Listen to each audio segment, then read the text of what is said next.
I started hearing this voice in my head telling me to kill myself. And I started having visions of myself jumping off the balcony. You're guaranteed to go through challenges. That's the pathway of life. Just like a flower can't continually bloom. That's how the world's created, ups and downs. You have to be like the tree in winter sometimes. Sometimes when you're so far away from God, he has to pull you down so far that your only option is to turn to him. I said, Mum, if I'm not healed by December, I'm taking my life. I can feel something's wrong. I sprint across the field and he just holds on to me. I can smell the alcohol in him again and again saying, I can't live anymore. I can't live anymore. God always breaks a person down before he can lift them back up. The moment I stepped into church for the first time in my life was the moment my entire life changed for the better.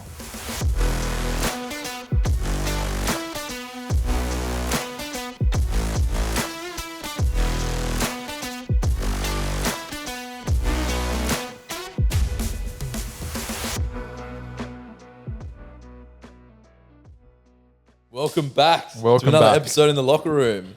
We're actually in a different location today, which is very nice. Similar spot in Sydney, but different location. Spot, definitely not worse. No, That's amazing. Perfect overcast weather for filming. 100%. What can be better? No headphones this time around either. No, something different. I don't know if they noticed. Oh, we should have waited to see if they noticed. Yeah, that's true. Today's episode is going to be, this is a big one for us, I guess. You know, we're going to be talking about getting straight into it, our faith, just because, you know, a lot of people question it. Like, a lot of people say, you know, why are you guys Christian? What's the reasoning behind it? So all we're going to do is literally explain some of our experiences because, you know, just explain what's happened and, you know, hopefully we can share a message. In no way are we going to be sitting here saying we're perfect or we know everything. All we want to do is just share our experiences.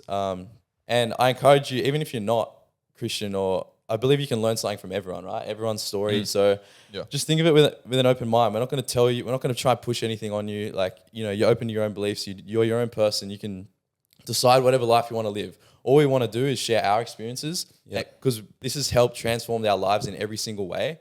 So it's almost like we'd feel like we're not doing it justice by sharing you know, tips in athleticism or tips in confidence or tips in how to get over fears if we didn't touch on this, because this is like a core pillar that's changed everything for us. So I think and it's cool because we come from all different backgrounds as well. Exactly. So we have a complete unique perspective on this topic, all three of us. Yeah. Which is the best part about it.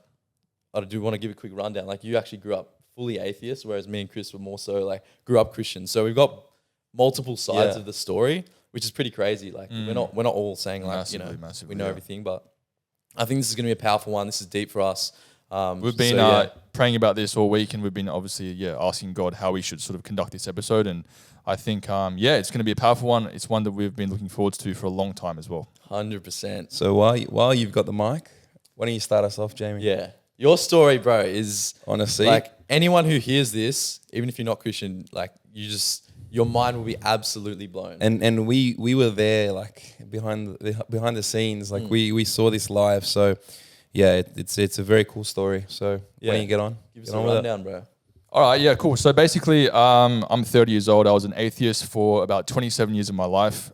And during that time, I was always kind of depressed, always had anxiety, OCD, all these problems in my life that kind of didn't add up or make sense. And I was always looking for healing. So what I would do is, considering I was an atheist, my dad's Chinese and my mum was more spiritual, I was kind of into New Age spirituality for a long, long time. And what I used to do was when I'd have, you know, anxiety or depression or OCD, what I would tend to do is I'd go to therapists first. So counselors, therapists, the kind of mainstream practices that you see. And sorry, can I just say, and from the outset, no one would have known. You know, you were known as funny comedic guy who's, you know, never had a bad thing in his life. It's all positive. Life's perfect.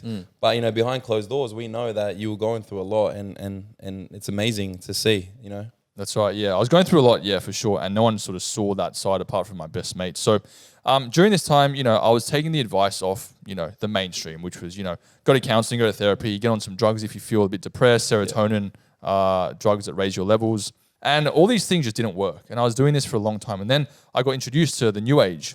So I started doing something called breath work. But it wasn't just the breath work where you breathe and you kind of enhance oxygen around your body. It was the breath work where you would almost do it in a spiritual way. So what I would do is I'd go into these sessions with this guy and he'd lie me, down flat, and I would start breathing in a certain way, trying to almost like, to some degree, feel a spiritual connection to the universe. And I did this for a number of years, and I felt kind of okay after every session, but then a few days later, it'd just go back to square one. Amongst doing these things, I was continually searching for more healing because it didn't work. So I started using crystals, tarot cards, astral projecting, energy healing, you name it, I was doing it. Yeah, I think just adding to that, it's interesting that you're always searching for more. I think that's a common thing for every single person. Like we're made with a God-shaped hole in our heart, right? So everyone's always searching for that next thing. Oh, what's going to fulfill me? Oh, is it the money? Try to fill the void. Exactly, filling the void. So it's interesting that you have that experience because I think that's universal. Absolutely. Trying to fill that void. So There's just the hole, never-ending hole. You're trying to fill it with all these things. Yeah. And I'm like, because why? It's not God, it's not filling up. And I'm like, why? I'm spending like thousands of dollars on these practitioners that say they're spiritual, they have this high connection to the universe, spirit guides, all these things, angels, but I was still feeling horrible and down every single day of my life, despite having everything that I could ever want, right? Yeah. So I continued doing this, and then it sort of led me, to a point where I was getting desperate. I was always, looking for more and more. I was never fulfilled. And I got to the age of 27, and I go, you know what? Like, something's not right in my life. And I reflected back upon my lifestyle habits, and I go, hold on a second. If I'm so spiritual and I'm doing all these cool new age healings and all this astral projecting, energy work, energy healing, meditation. And you had everything that the world can offer. You had money, you had Fame, clout, girls. You were traveling all around the world, all the girls. Like, you had everything that people want. assume Yeah. is everything. That's right. And I was still unhappy and I was still depressed. And so it was this one day I remember I was actually dating this girl. And I go, hey, I just wanted to sort of like open up to you about what I'm going through. Like, I'm in a mess. And do you have any advice for me? She goes, oh, well, I'm actually a very spiritual person. And she said to me, have you ever heard of something called Reiki healing? And I go, yes, I have, but I've never tried it. She goes, I promise you, go into one session with this woman, my whole family goes to her, and your life will change for the better. Trust me. I go, okay, I'm down to try anything. So what did I do? I went ahead and booked a Reiki session. And before I tell you guys what happened, this was single-handedly the worst decision I have ever made in my entire life. However, actually the best decision. Exactly. So basically what Reiki healing is, it's a healing practice that was originated in the early 1900s by a Japanese guy whose last name is Usui. And what he did was he essentially tried to get healing powers by going on the top of a very spiritual Japanese mountain. And he said, hey, universe out there, I want powers to heal people. And I'm going to go on a hunger strike until I get them. So what he did, he then all of a sudden, and this is biblical, he got a white strike of lightning that sort of hit him. And all of a sudden, he could heal people with his hands. And in the Bible, it talks about how Satan is disguised as a white beam of light. Oh, wow. Interesting. So I didn't know that at the time. So this guy went around Japan and started healing people with his hands. So all Reiki is basically a practitioner laying their hands on you or not even touching you and manipulating energy in your body and using their Reiki guides to tell them what to do to you. Wow. So I went to this session unknowingly, pretty vulnerable. And I go, hey, I'm here for the Reiki. What do we do? She goes, oh, cool. Let's do some energy work. And basically all she did, bro, was for 45 minutes. She touched the back of my head for like 10 minutes. She then touched this area of my heart for another 10. And then she waved her hands around this area of my body. And then where'd she touch after that? Nowhere else. As far as I know. Yeah. I could have been some hypnosis. Yeah. I had no idea. After the session, I go, I'm like, I don't know. I just feel really off. Like, what do you think happened? She goes, oh, that's the energy moving around. I've used my Reiki guides, my spirit angels to guide me on how to heal you. I go, yeah, but I feel really off. And she goes, that's okay. It's part of the process. Anyways, this proved to be... Someone who's got absolutely no idea about this Reiki or any of this energy. You're just, okay, cool. Like, Bro, I didn't believe in it. Yeah. I go, this woman's going to wave her hands on me. Nothing's going to happen. It's just trash, yeah. However, I was extremely, extremely wrong. And so what happened was the next couple of days, I had very, very, very strange, dark experiences that I couldn't describe and I couldn't explain. The first thing that happened was I started hearing this voice in my head telling me to kill myself. Wow. And I've never in my entire life, despite all my depression, anxiety, had those thoughts or desires to do that to myself. Like, why would I? I lived on the 25th floor in Melbourne at the time. And I started having visions of myself jumping off the balcony. It's crazy, man. Oh my God. I'm not that sort of guy, bro. And to anyone out there that's having these thoughts, I can empathize with you because they're horrible. You don't know why you're having them. Second thing, and I want you guys to pay very close attention to the areas that she touched or manipulated, right? The head chakra, the heart chakra, and the sexual chakra. So, yeah, basically suicidal thoughts in my head. I started getting headaches, brain fog every day, and just weird thoughts. Second part was the heart. Every single night from that day that I did the Reiki session, I was woken up exactly an hour after going to sleep with something pressing on my chest and stabbing pains to my chest. I had to go to hospital 9 times that year. The doctors couldn't find anything until the very end when they go, hey, listen, I don't know why, but you've actually got a condition called atrial fibrillation. But at your age, you shouldn't have that. Only people, 70 plus have that. Wow. So I had to get on drugs. The last thing that happened was, without going into detail, I started having these very weird, like, sexual imagery of things that I'm just like, whoa, hold on a second. Like, that's dark. That's not me at all. Just coming to my head out of nowhere. And when I wouldn't want the thought, and I'd say, nah, that's weird. Like, get out of my head. I would be physically attacked and stabbed by something in real time. So all these things were happening over about Like a you year. actually felt pain? Literal pain. Like around that region. Literal burning pain from a That's so thought. wild. He used to tell me all the time. Yeah. I used to call Chris like every couple of nights. Bro, literally, he's like, I need to go. And then I think this piqued your OCD as well. Yeah. Because you started having OCD because you're like, I'm getting stabbed here. I'm getting stabbed here. I'm going to have a heart attack. What's going on? He was like, he felt like every week he was going to the hospital. And then he would go and then he'll come back home and he's like, nah, I need to go again. I need to go to a different one. I need to see a different doctor. They're wrong. They don't understand. It's just desperation. And it was just again and again. And it's like, from a friend's perspective, obviously you feel so helpless because I don't understand it. Like, he's the first person that's ever had these experiences in my life. So it was new to me and I didn't know how to, at the time, initially, I didn't know what way to go about it. So yeah, like I'd call Chris crying, at least once a week saying, I don't know what to do, bro. Like, I feel like just ending it. And yeah, bro. like, So literally, one of your best mates telling you every week he wants to kill himself, and you feel helpless, and you're trying to throw all these things like try this. It's okay. It's gonna be okay. We're gonna get through this. But being worried that any day now you could lose him. It's pretty scary. So this was happening for about a whole year. No one knew what was wrong with me. I went to at least 10 to 15 psychologists, counselors, you name it. I went to more spiritual people that did more energy work on me. Bro, you told me you were speaking to some guy overseas and you were spending like thousands. It was like an hour was like, I'm not going to say how much, but it was thousands of dollars for an hour of this guy. It was like the top guy in Europe. And then he was like, I don't care what I have to pay. Like, I will pay whatever I have to pay. And this guy was the guy. And it didn't help at all. It didn't even help. Like, nothing was working. And the whole thing I kept hearing was like, oh, we've never seen this before. Not sure. Probably just in your head. I go, bro, it's not in my head. He was searching like forums. He was searching all over the internet. Anyone else had this experience? Nothing. Not one no person had the same experience. Not one. So I was like, all right, well, this is it. Like, why am I still existing, essentially? Anyway, so this was going on for a whole year.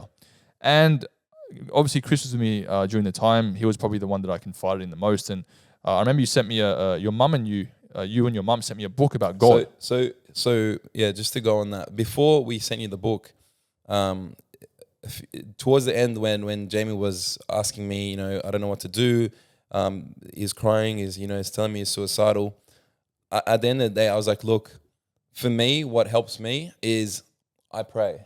I've never, ever until now forced religion onto you. I don't force it onto anyone. I don't believe that's the way to go about things. I think if someone sees the potential or has their own journey, will find God. But I would never, try to push my beliefs on someone else.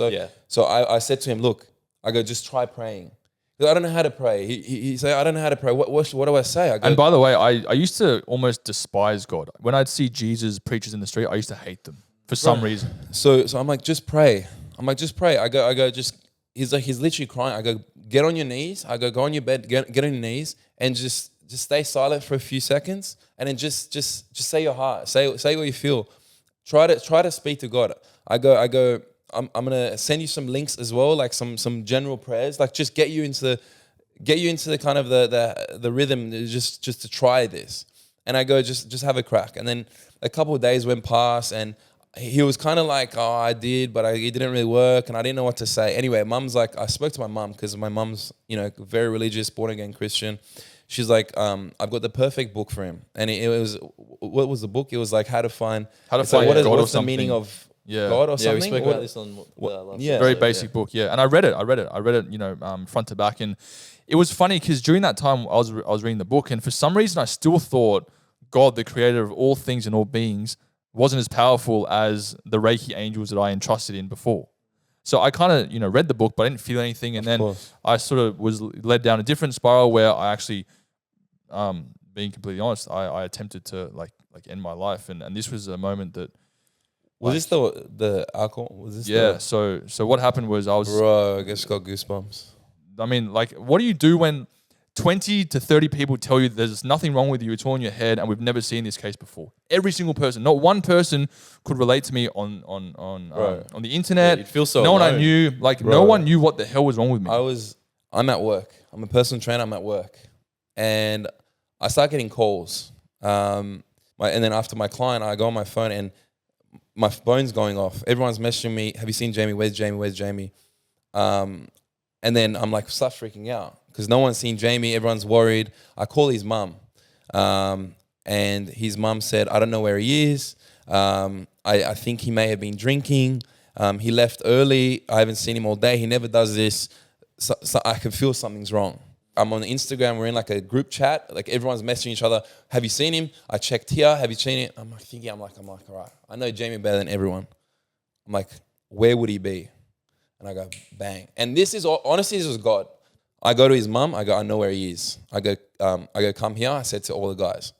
So I literally, from the gym, I run to this oval that Jamie goes to think, and he has his space. And interject anytime you need, if there's something you need to add. I'm looking, I don't see him anywhere. I'm like, this had to be the place. And then in the far corner, I see this guy, and I can tell his silhouette. And I can see Jamie just by himself, and there's drinks around him. I vividly remember, I sprint across the field, and I just see him, and then I give him a hug, and he just holds on to me, and he's crying, he's bawling his eyes out, and he's crying. It was very emotional, man, and honestly, he's I can smell the alcohol in him. He's just again and again saying like, I want to kill myself. I don't know. I can't live anymore. I want to end it. And then all these friends started coming. Everyone started giving him a big hug. And his mum came, and his mum was so happy to see him, but she was so emotional to see her baby in this state. And it was very surreal, man. It was very surreal to see, one of your best mates in this state. And honestly, I think we hugged for like 10 minutes. Yeah. Like just 10 minutes hugging. And then he was like he wasn't himself. He wasn't himself. We sat him down. We eventually calmed him down, but he was crying for at least an hour, right? And then from there, if you want to interject. Yeah, so the reason like everyone knew what I was doing or something was wrong was because I actually posted a suicide note on my Instagram story. Yeah. And I said, guys, I can't do this they anymore. sent me that, and then we all freaked out. Yeah, I can't do this anymore. Like a few months ago, I did this weird session and my life completely changed for the worse. I don't know what's wrong with me. No one knows. And I'm ending it. Someone take care of my mum. And what I did was I sprinted down to the bottle shop, got a flask of vodka, sculled it, and just sat next to the train tracks, hoping I'd be drunk enough to just end my life. And that's when I guess all the calls came in. And by the time Chris got there, you were one of the first to get there, obviously. I remember just seeing you sprinting across the oval towards me. Goosebumps, bro. And then like all of a sudden, like literally by the time you get there, which is 15 seconds, I see like 2 ambulances, 3 cop cars, all there. Friends I had from an hour away have all come at the same time. Like everyone just dropped their stuff to try and come and save me. And to be honest with you, I didn't know what I was capable of doing either, because I had all these thoughts going through my head: jump on the train tracks, end your life. So after that happened, that was a massive wake-up call. I was like, all right, like, I don't know what to do. I went back to the hospital. They said, oh, you're all good, man. We can discharge you. You got no mental health problems. I go, what do you mean, bro? Crazy, What do you mean I got man? nothing? I just literally tried to attempt to end my life, and you're telling me I can go home and be normal? No. And so it kept getting worse and worse and worse and worse and worse. And it got to the point, man, where I hate to say this, but the truth was, I said to my mum, Mum, if I'm not healed by December, I'm sorry, but I'm taking my life, and I'm actually doing it this time. I started looking up. Yeah. I started looking up how to get a gun license when I was living in Melbourne. I started looking up how to get a gun, Right. so I could. I used to call him every day. I'm like, any progress? Have we gotten any better? Anything? Some days I think just to make me happy, he'd be like, oh yeah, like it's a little, yeah, maybe a little bit, but like you could tell nothing was happening. And then the next day he'll call me crying. and this just scratches the surface. Like, we haven't even talked about the details of what was really going on, behind the scenes and what I was actually thinking and going through. But this It's just like scratches a the literal, surface. like 4-hour story. So tell us, without cutting you off, tell us how it transitioned into, where you are now and how amazing your faith is. Yeah, so incredibly, the first thing that happened was, obviously Chris had planted the seed about God, and I didn't really, buy it, I guess, at the time. I thought it was all ridiculous and just like stupid. But then one day I actually got invited to a dinner with a friend of mine. And she goes, hey, she always, Connie, shout out to Connie, she was amazing during the time. She was trying to distract me all the time. And she goes, hey, I've got this dinner tomorrow night. Tonight we can do this. Just so I wouldn't She was awesome, do anything bad. Yeah. Connie was incredible, man. Like, she was literally an angel sent to help me during the time. And she goes, oh, do you want to come to this dinner? Like, one guy's pulled out, so there's a space. I go, yeah, sure. Came to dinner. All of a sudden, they start talking about God. And I'm like, what's this God thing about? You're probably getting triggered as well. I'm just sick of it. Like, oh, okay, God this, Jesus this. My or life's so whatever. great. God. Yeah, whatever. Yeah. And they go, oh, how you been? And I'm like, oh, pretty bad. They go, why? And I start telling them what I'm going through. They go, okay, interesting. This may sound crazy, but would you be open to coming to church with us on the weekend? And I go, fine. And I go to church. And when I tell you, bro, the moment I stepped into church for the first time in my life I remember you telling me. was the moment my entire life changed for the better. I stepped foot in Planet Shakers Melbourne, and I remember the smell, the song, everything I witnessed that day. As soon as I stepped in the auditorium, I felt this presence, which I know now is the Holy Spirit, enter me like a ton of bricks, but it was the most peaceful, loving, warm feeling I've ever had in my entire life. And I started feeling something tell me, like, this is where you belong. This is where you're going to get healed. This is your way out of the darkness that you've been facing for the last year. Wow. And bro, all I did that whole sermon was I was bawling my eyes out, crying. I had to put my hood on, sunnies, so no one recognized me in the audience, just bawling my eyes out the whole sermon. And I go, what's happening? Like, I just didn't understand. And so I kept sort of coming to church. I then, did the salvation prayer, which for you guys that don't know, it's when you kind of submit your life to Jesus Christ and you're granted entry into heaven based upon, a few things. So I did that. And then just every week, man, I kept going to church. And it was almost like I was having a spiritual detox at the time. And then I go, wow, this is powerful. So I started looking up, okay, can Reiki and New Age invoke demons into your life? I didn't know what demons were. I didn't know anything about that. And I started seeing all these videos of people being like, yeah, I got possessed from Reiki. Yeah, Reiki ruled my life. Yeah, New Age crystals and everything ruled my life. To the people that haven't experienced any of this, like, demons to us is like you see it in movies, you see in TV real. shows, like it's these big, scary, guys with horns and it's all, Hollywood. But after, speaking to Jamie, it's very real, this negative spiritual world. It's very real. And so then I had to do something called deliverance, where I found a good pastor to help me eliminate the demons, and that felt even better. And basically, long story short, I was doing these practices where I'd pray and eliminate the demons, which is called deliverance, for a few months. And every time I did it, man, like, I kept feeling better and better and better and better, to the point where my life just did a whole 180. And the Jamie that used to, sleep around every weekend and party and drink and do drugs, all of a sudden became a proper Christian in his faith. No more drinking, no more partying, no more going out. Church every weekend, Bible studies, you name it. Just praising God for every single thing I have, because he literally saved my life. That is so crazy, That's amazing, man. Amazing. So I that's want my to story. add one more story, which I think is very relevant and it's amazing. And I tell everyone this, and they can't believe it either. So when Jamie was going through this, not to go back, but when Jamie was going through this, and he said to you guys that he was having stabbing attacks every night in the chest, to the point where for many weeks he couldn't sleep. He was getting the couple of hours of sleep because he just felt stabbing pains. He'd wake up, how many times throughout the night. And I remember he told me, he said to me, one of the pastors at his church recommended him to listen to the Bible out loud. Yeah. Bro, So listen to the Bible out loud. And this is him after every night telling me, every day he's telling me, I couldn't sleep, stabbing pains. And I didn't understand this. So his pastor said to him, just read play the Bible, okay, out loud while you're sleeping. Just trust me. And Jamie was like, this is early on, and Jamie was like, oh, what the hell is this gonna do? Like, this is stupid. Anyway, Jamie was telling me. He goes, a couple of days went by, I didn't do it, I was getting stabbing pains. One of the days his stabbing pains were so bad, he's like, oh, what's that guy? What did he say? All right, fine. He downloaded the app and he started playing Bible music, and he went to sleep. The Bible reading? So or Bible music? reading, was it? It's Bible reading out loud. Yep. And Audiobook. And he said to me that was the first night he did not get any stabbing pains. Oh my God. For months, bro. The For first months, night. bro. For As soon as he played the Bible. So much power in it. Like just like that. Yeah. He tried That's so everything cool. and then just like that, stabbing pain's gone. Yeah. While the Bible was there. So many crazy things like that happen, eh? And you can't describe it. And still to this day, I'm like, did that actually happen? Yes, it did. But I just thank God so much for my life, how it is now. You know, people out there might be thinking, oh, you know, your life's boring. You don't go party, drink. But trust me, the fulfillment I now have, I'm not searching for anymore because my fulfillment and my identity is in God and God alone. And your life's never been as good, man. Honestly, through your health, through your work, through your family, through everything. Like I've never seen you, you know, so lively, so happy. So it's good. That's it. Awesome. Amazing, So that's in a nutshell. I'll be releasing a documentary in a couple of years about the whole story, but that's a bit of a... There's so many crazy details. But man, that's so powerful. Like even just hearing that again, it's just so inspiring. Like for me to hear that as well, because you sort of like gone both sides, like the full 180. Have you sort of like finished your story? Yeah. I'd love to hear. I'd love for you guys to share yours now as well. Jump in.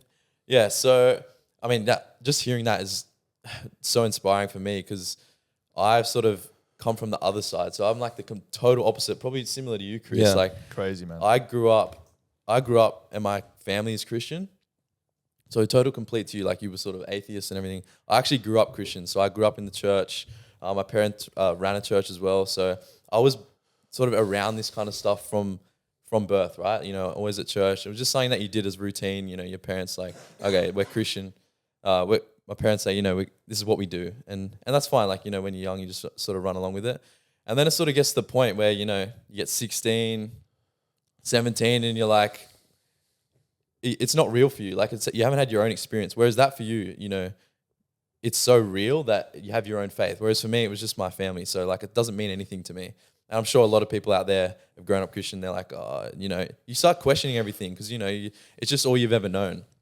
So, you know, by the time you're 16, the lure of like partying and mucking around and all these things that lure everyone, like especially guys, it gets 99%, I would say. Like, and was your family telling you that, you know, you should be nah, careful? I was lucky that my parents never pushed anything on me because I think if they did, I would probably be like, nah, they encouraged, but it's different to encouraging Exactly. and kind of forcing it down your throat. because as a kid, you just want to rebel. You're like, nah, 100%. whatever you tell me to do, I'll do the opposite. You know what I mean?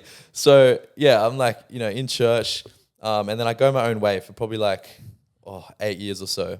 What do you mean by go your own way? Go my own way is like, I was like, you know what, like church, Christianity, whatever, maybe real, maybe not. I'm not interested. I want to do my own thing. I don't want to, you know, as the typical meaning, like I don't want to live by the rules. I just want to have fun. What do you think was the main? Was it just friends? Was it social media? What do you think kind of drawed you away from it? What and influenced was you? it just the age? Was it just you being Yeah, young and exploring? I think it was purely just like I didn't have my own experience. It was almost like, not that I was told. It's like, this is what I've been brought up with. It's all I've ever known. And I'm like, all right, whatever. Like I'm not that interested. Maybe it's real, yeah. But what I didn't realize is when I got a bit older, I think I was around like 23, and I've seen way too much. And the seeds that were planted in my heart. Sorry, too much from the Christian side or From the Christian side. sure. Yeah, sorry. Just to clarify, like being in church. So for example, I'd seen like miraculous healings, people like getting out of wheelchairs. I've seen people get healed of cancer. I've seen I've seen crazy stories like Jamie all the time because, you know, my parents were in the church. You just hear stories and those things sort of resonate with you, you know, going to conferences with thousands and thousands and thousands of Christians in Sydney, seeing like that, the joy and the happiness. And I just experienced the presence of God too much to go back. Right. So when I was sort of around 23 and unlike Jamie, where you're questioning, I was like, man, I know this is real. It sort of got to the point where, so there's certain moments in your life where you enter a crossroad and there's two ways you can go, right? And these are the massive decisions. They only happen a couple of times in your life, but you either choose your own way or you choose the humility path and like, all right, I'm going to follow God's path. And I was dating a girl for at the time for about 4 years or so. And I just, it was getting to the point where, it's going one or two ways. So I literally got to the point where I was like, started reading my Bible again, and sort of getting back into Christianity. And it got to the point where I was like, look, God, if this is meant to be, it's meant to be. If not, end it. The next day, things ended. Wow. Like literally the next day. Whoa. I woke up response. and Far so out, man. I was like, okay, well that's pretty a interesting. message. Yeah. And just to clarify, you and your ex broke up. Yeah, exactly. So, and whilst that's like heartbreaking, and every guy who's gone through a breakup knows what that's like, it's your heart gets ripped out from your chest. Like, when what I realized is when your identity is not in God, everything's so unstable. Whether it's in a relationship, whether it's in your business, you're trying to build $100 million business, whether it's in money, whether it's in friends, family. Yep. If it's something that's not stable, you're just a boat rocking in the ship, and something's going to take you out. You have no That's idea what I who you are. realized. Yeah. So then I'm like, all right, that's a pretty clear sign. And then I actually went, similar to you, I went back to a church, and the message that the preacher spoke just hit me in the heart so strongly. There's this one point that I took out of it, which is more of like a rational thought behind it.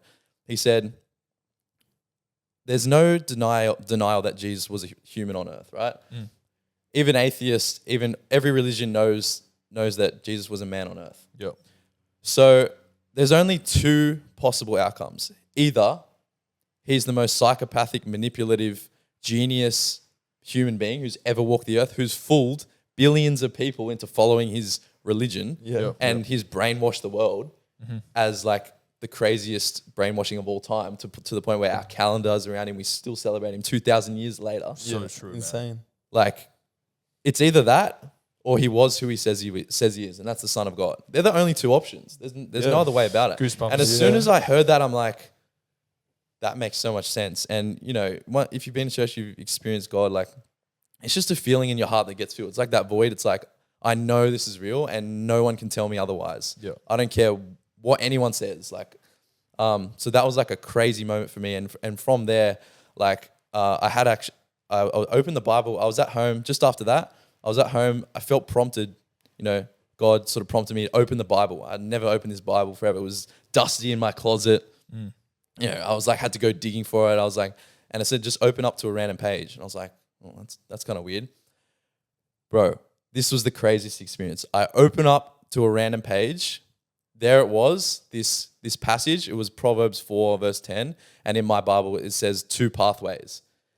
And when I tell you, the words in that scripture jumped out at me and like became alive, Wow. I cannot explain what this experience was. And what I actually got a vision in that moment. And it was a vision of, if you read Proverbs 4, it talks about there's 2 pathways, one following the dark, which is your own path, stepping into the darkness, and the other one is following God's path, which is the light. Wow. And I had this vision, right, of myself on 2 ends of the world. And there was 2 pathways. And whether I ended up on the dark side or the light side, or these 2 ends of the earth, was determined by what the decisions I made in this next, like right here in this moment, in this next few months. And what happened was, I saw on this path is, as you take one step, the paths are very close together. You're just one step apart. You say, oh, you're still there. There's not that much of a difference. But as you take further and further steps, you get further and further apart, right? So it's either, I can either go back to partying, sleeping around with as much as I want. You go through a breakup, there's a lot of options. Rebounds. Yeah. And that's what everyone was telling me you should do. Oh, you've just broken up from a long relationship. Go Bro, the have world's fun. your oyster. Go You have can fun. do whatever you want. And I'm like that's so alluring, right? But after this vision, I saw where God was going to take me, and the fulfillment that I knew that was going to come from going through a season of discipline. And this is what I've talked about, how I literally went, being off the grid, I went off social media, I distanced myself from everyone to have a season of developing clarity. So just giving context to like what I've said in other episodes. That's why I knew in my heart I needed that season to build my faith, learn wisdom, no inputs from anyone else telling me what I should or shouldn't do. Just, sitting with my thoughts and where I want to go in life. And I'm so grateful that I took that step. And that was like a crazy experience and a vision. And ever since then, man, like I cannot tell you the amount of favor, blessings, guidance, clarity, peace, hope, like all the fruits of the Spirit, just overwhelming joy. And it's to the point where people say like, how do you always see the good in people? How are you always smiling? How are you always happy? And it's because like I have so much fulfillment and like that hole, like we were talking about, that hole in your heart's full. Yep. That when your cup's full, you can overflow into other people. And I believe that's what we're called to do. The most fulfillment is when you are operating in a season of fullness and you're able to share that with other people. Not necessarily like putting Christianity on them, but just even being generous, being kind to people, giving them the benefit of the doubt. People like life's tough, man. That completely changed everything for me. And since then it's been up. Not saying that there's going to be challenges. You're guaranteed to go through challenges. That's like the pathway of life. Yep. And God never promised, He never said, Never. just because you believe in me, your life's going to be perfect. There's a lot of Christians that are going through, really tough times. Yeah. It doesn't mean that. Exactly. In fact, God actually says that a Christian's life will be spiritual warfare based. Yeah, 100%, 100%. If you have trials and tribulations, you're on the right track essentially, because the devil doesn't like what you're doing. So just like a flower can't continually bloom, like just like the seasons, like that's how the world's created, ups and downs, flourishing and times of cutting back. You have to be like the tree in winter sometimes, but then in the season of of spring is when God puts things inside of you and brings them to life. Yeah. So that's long story short, that was kind of my transformation.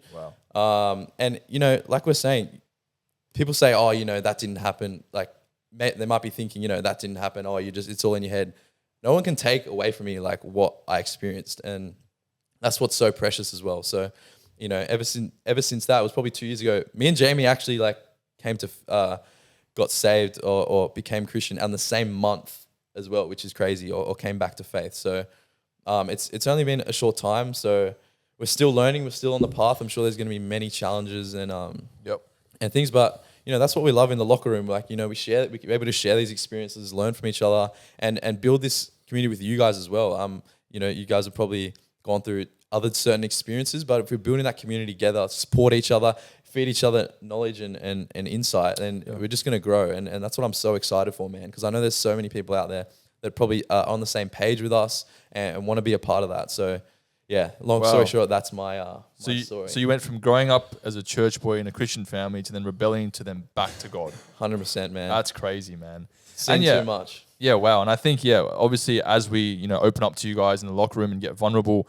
with our own testimonies and our experiences, I think, hopefully you guys can see we're doing this to help you essentially. We're doing this to share our experiences and see if anything resonates. And if it does, cool. If it doesn't, that's fine as well. Yeah, it's almost like, sorry, just one last thing. It's almost like if you knew a way to make $1 million on the spot guaranteed, you can't hold that back. You want to tell everyone, you want to if you have something that can transform someone's life, it's like, you find this new medicine. It's like a cure to something. Yes. I want to share that with you, bro, because I know this is going to change your life. And I know what I've experienced and the people that I've been around, their lives have been transformed so much. It's almost like, whilst we don't want to, push it on people, people say, oh, why are Christians so pushy? Man, when you've experienced it, you can't not tell people because you're like, I know this is going to change your life. So anyway, Chris. Wow, that's crazy, bro. That's so cool. Like obviously having our two contrasts. Yeah, as total opposite. And hopefully, a lot of the guys out there can relate. Chris, you also have a very interesting testimony and life experience. Yeah, so my testimony is similar to Bailey's, but obviously, slightly different as well. So similar to Bailey, my family, largely my grandma and my mum, both born again Christians, and since a young age, they've instilled Christian morals within us.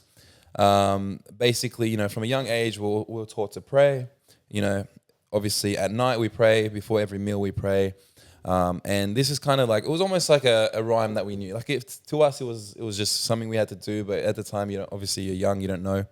But for whatever reason, from a young age, honestly, I don't know why, but I had amazing faith. Like, again, it might have been just me trusting my mum. Mm-hmm. But I just had like unstoppable faith, like almost like, and I was so optimistic as well. Like I was always, still am very optimistic. And I just felt like when I had faith, anything was possible. And I had that from a young age, even to today. Like, and it served me so well. But growing up, anything any challenge I had in my life, anything I'd just pray, and I'd pray, and I'd almost feel like I can do anything, be anyone, be as successful as I want to be, like in anything I do, like before any soccer game, before class, before Very anything I positive did. mindset, yeah. So positive. And even to the point where people always like, say to me like, why is he always so happy? Similar to Bayley. Why is he so happy? Why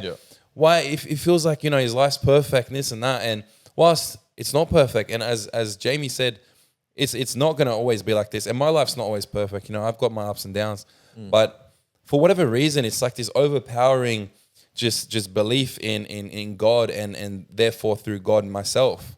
I believe if, like I say to people, if you've got the biggest, most powerful being or entity in your corner, you're unstoppable. Sure, you are You're unstoppable. literally unstoppable. Everything's for you. Yeah. And the courage that you have off the back of that, you feel like you can take anything on. 100%. And I've always felt like that. And so fortunately for myself, I've had that my whole life. And it's interesting because there's different contrast to Jamie. But obviously, when you're growing up, as Bayley said, you get a lot of temptations in the world, and I'm still saying I'm not perfect. I still have my I still do my sins. I still have things that I know I need to work on. And I'm not I don't think I'm a perfect Christian. There's a lot of things I want to work on. But yeah, I've always had my faith, and it's served me incredibly well. So I'm very happy with that. I'm very happy with that, and I continue to grow my faith and hopefully get stronger and stronger. You know what's so amazing about like what sort of we've experienced and like the blessings that come with growing up in a Christian family is like you have favor, and like we didn't have to go through the extremes in a way that like maybe Jamie had to go through or other people, because you already have that sense, or you already have that favor from God. You already have experienced that, so you don't have to fall as far in a way. You can't explain it. You just have so much peace, clarity, confidence, and again, favor when God's hand is on your life. 100%. And I can't remember where I read it, but they were saying like sometimes when you're so far away from God, He has to pull you down so far that your only option is to turn to Him. Bro, that's so good. And so true. And similar to, and I even sent you a quote, Jamie, similar to Jamie, like he was so far gone. His life was going into complete wrong direction. He had to fall and he fell. So maybe that's a word of encouragement for people. I know, Jamie, you're going to touch on this. Encouragement, like when things are falling around you, God always breaks a person down before He can sort of like lift them back up. Because like we're prideful. We want to do it on ourselves. Like it's almost like you want to fix yourself. You want to be like your own God. Like you're fighting so hard, 100%. And God's like, I'm going to take you far down so that you know that you can only come back through me. So check your ego. If you're going through that, like just you feel like you're getting ripped to shreds. It's not going to hurt to even like just surrender and just try and like take a bit of humility and say, you know what? I don't know if it's real, but if there's a 1% chance that this may be real, then God, reveal yourself and show yourself to me. And I guarantee you, every single time, 100%. Every single person that's done this, He'll start, if you be humble and want to know the truth, He'll reveal Himself, guaranteed.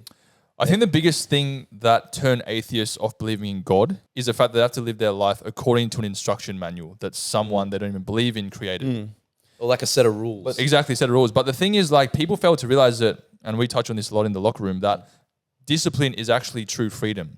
So when you go around just doing what you feel like doing and just kind of like living based upon your emotions and all these sorts of things, you actually find that you live a very unfulfilling life. However, when you have a set of rough guidelines, for example, the 10 Commandments and what God says in His Word about how we should live in the best way possible, you realize that when you start living that way, it actually fulfills you so much more. And also, counterintuitively, you get more things done and you achieve more purpose and success at the same time. 100%. So like I used to think to myself, the best thing in my life is partying and drinking and sleeping around and having this fame and this clout and this money and this car and all this sort of stuff. And that's what was destructing you. Those were the things that were actually killing me. And I'm actually talking physically, spiritually, and emotionally and mentally. So I think what turns off atheists is they think, you know what, as you touched on, pride. Well, I know better than him because I'm myself and, everything's on me and I'm the creator of my own universe and I can manifest. Live by the rules. I don't want to they're just a bunch of rule book. You can't do anything. And I can manifest whatever I want in my life and I only have one life, so let me choose how I want to live. However, what people are forgetting out there is the fact that God actually knows what is best for you. You don't know what's best for yourself. 100%. So when I used to think I knew what was best for myself, I was a mess. I was depressed. I was, wanted to take my own life. I hated life. Although I was doing all the things that fed my flesh and made me feel good on the outside, nothing was fulfilling me on the inside. So that's what I think people need to understand, that like, we're not saying do it. We're not saying even like, follow what we're saying, but at least have an open mind to think, you know what, maybe there's a creator out there that knows what's best for me over what I think is best for myself.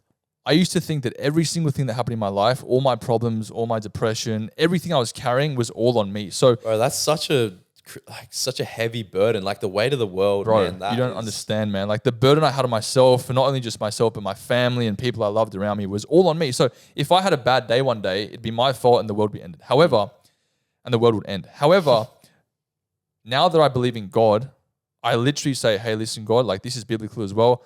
I give all my problems to you. You make a way. I trust you. And this is where faith comes in. Whatever happens in my life, say I'm facing a really tough situation, or like something really bad is happening, and say like the prospect's looking pretty bad on me, I just know that whatever happens, God is on my side because I'm following his path. I've dedicated my entire life for him. I live according to what he wants for me, and I know he'll give me the best outcome. I love it. Just going back to the rule side of things. I love what you just said, and I want to elaborate on the rule side of things, is because when you actually look into the rules that people say with Christianity, they're actually made to help you be fruitful, right? And a lot of them, they're actually wired into us. A lot of people don't realize, like first one, like don't kill.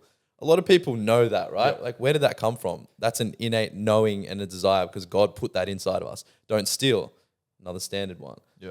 What is it? Don't commit adultery. I mean, the world's going a bit crazy, but most people know, that's probably not a good thing to do. Yep. Honor your mother and your father. That's a massive Respect your parents. Again, family situations can be crazy, but it's just a general principle that you're going to go further in life if you sort of adhere by them. So it's just interesting. And throughout my life, like I've had a lot of people ask me, why do you believe in God? There's no proof. How do you know He's real? What if you're believing in something that's not real? And I literally say to them, like, and these a lot of the time are atheists, and I say to them, I have faith.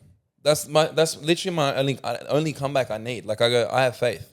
I have faith. Like I've had so many experiences in my own life that have 100% confirmed God's existence. And even if I didn't, I have faith. That is the whole point. It's believing in something without having the evidence, the proof. Yeah. If God just gave everyone, here you go. Here's a manual. Here's all this information of why I'm real. Now follow me. Or if he just appeared in the sky, Yeah. you don't need faith. It's You don't need obviously faith. he's real. I can see him. Yeah, Right there. He doesn't want all these false believers who just are going to believe him because science said so, or the information says so. That's the whole point of faith. Yeah, I love People, that. sorry. Yeah. People have to really understand something. I think a massive question that I always had as an atheist was, how do I know, or what's the proof that Christianity and Jesus Christ is the right religion? And I think this is a perfect segue for Nick, our cameraman, to come up onto the stage and share his thoughts. Hey. Get on here, big boy. How are we, boys? We good? Yeah, before you sort of answer that question, why don't you share a bit about your testimony? Because I know you kind of came from an interesting background yourself. And Yeah, so I grew up in Greek Orthodox, never went to church really. Then COVID hit and I was 19 at this point. And it's the first time I had like the biggest mature thought in my life. If I get COVID and I drop dead, I'm going to go to hell. I didn't know much about the Bible, I didn't know much about religion, anything. Wow, you've That's come scary. so far. Wow. It's crazy that you had that big of a thought at such a young age. Like you're projecting to like the last days in your life, which no one really very does. So that's mature. mature. Yeah. Wow. Well, God was working with me for a while. I would always think about death, people dying, myself, and then always where I would end up. And I would always hope that I would get to heaven. When you're not a Christian, you're not saved, you have all these weird ideas. You believe in anything that you believe, you think it's the truth. So I started to do my research and stuff, and it all brought me back to the Bible. I wanted to go to Greek church because I was like, yeah, I'm Greek Orthodox, I was like, I'll go there, see what I learn. And I had a thought to myself, I was like, just because I was brought up into this religion doesn't mean it's the truth.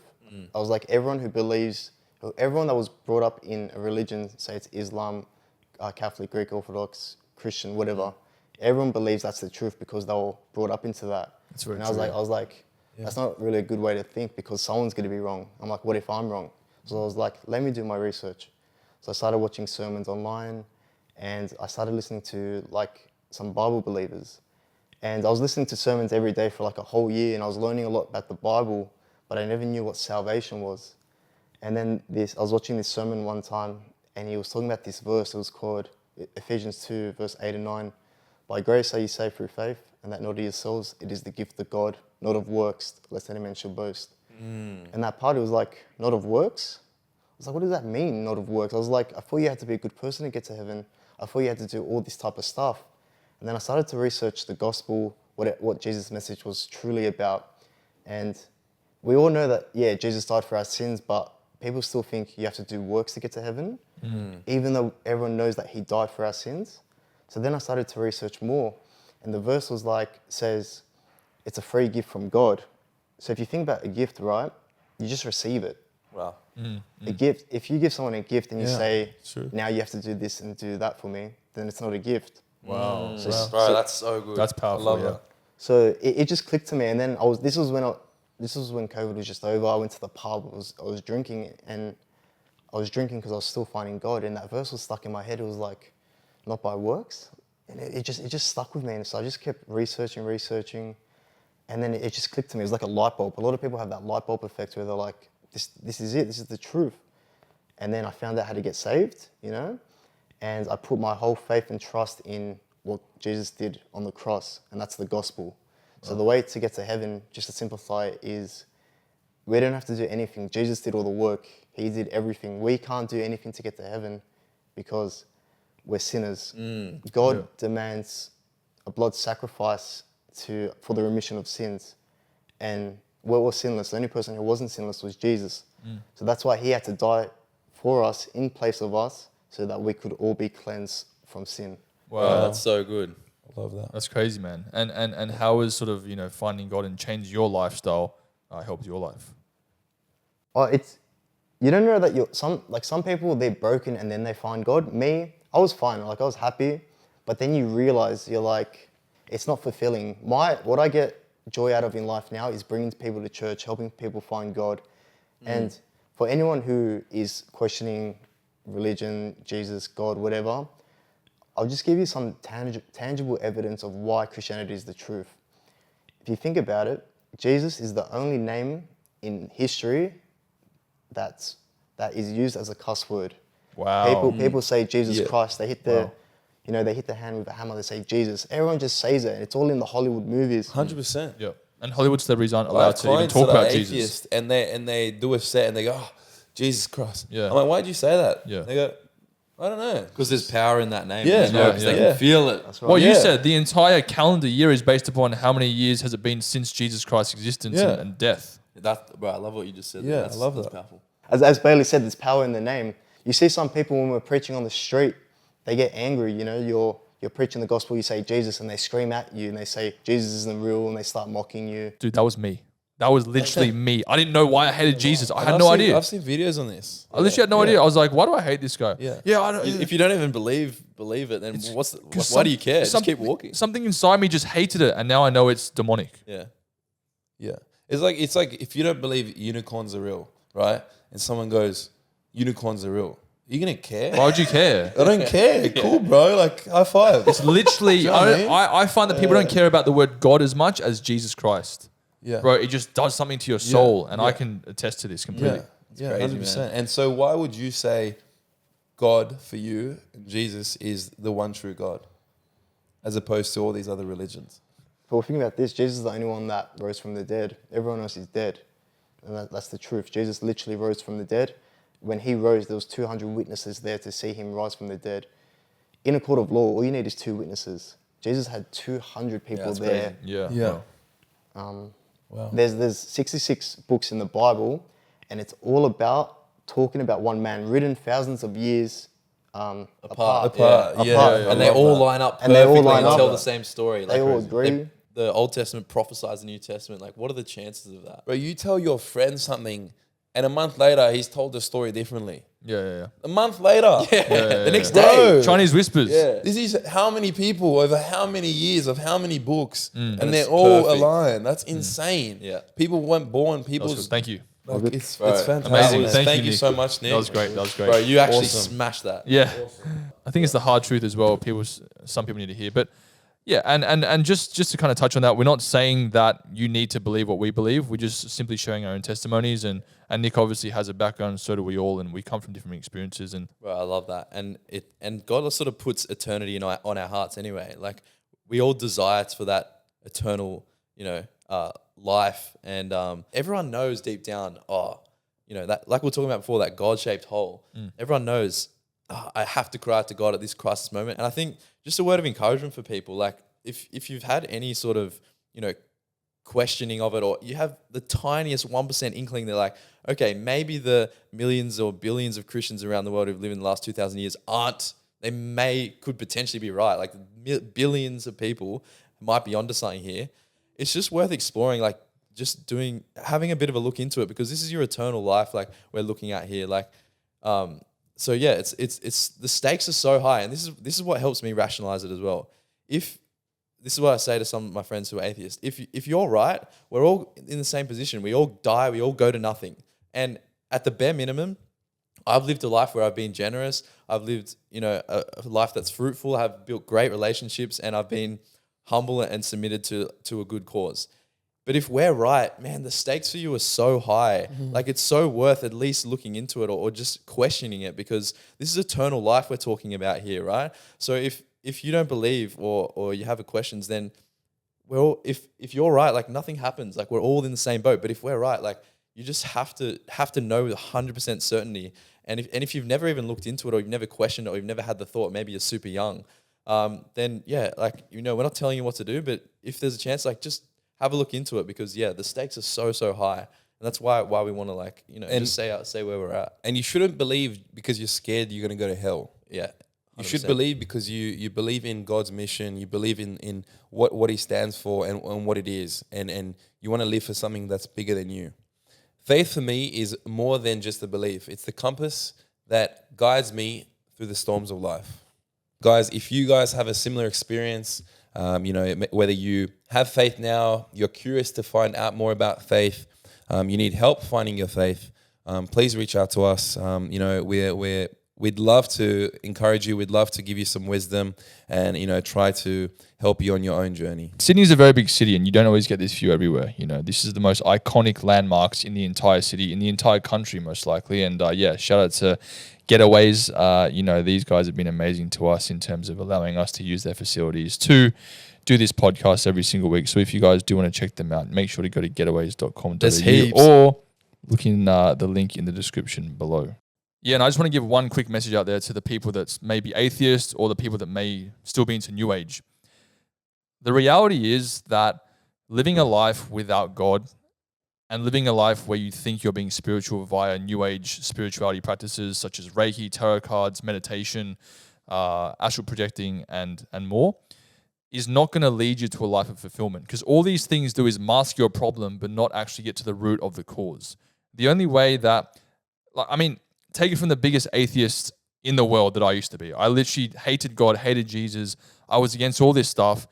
But for me, doing such a big 180 in my life and opening my mind up just ever so slightly to the prospect of God being real just changed my life forever. And I can honestly tell you that being still a young guy with temptations everywhere, me fighting these temptations and not giving in and living a life of discipline to God has been the most fulfillment I've ever had in my entire life. So I encourage you guys out there to understand that these New Age practices will not give you fulfillment. Their deception, unfortunately, while they may seem good, they're not going to fulfill you like the love of God can. So I just encourage you guys out there that may still be skeptical, put yourself in my shoes as a full-blown atheist my whole life, and potentially open up your mind to the prospect of God loving you and wanting the best for you. We have a quick Bible verse for you guys out there, and just to finish off with a word of encouragement. That's it. So it says, "For I know the plans I have for you, declares the Lord. Plans to prosper you and not to harm you. Plans to give you hope and a future. Then you will call on me and come and pray to me, and I'll listen to you. You will seek me and find me when you seek me with all your heart." Jeremiah 29, verses 11 to 13. Wow. Amazing, Love that, man. bro. Love that. Thank you. That's inspiring. That was an amazing episode. Hopefully you guys learnt a little. Yes. Got to know us a bit better. And, we'd love to, as Chris said, connect with us and build this community. So Also, if you guys want to sort of understand a bit more about our testimonies or faith in general, make sure you reach out to us via Instagram, DM, Locker Room Chat Podcast. Because, we obviously want to make content that you guys enjoy and get value out of. So if you found value in this sort of topic and about faith, then let us know and we can do some more. And that's the perfect way to end the episode. We'll see you next one.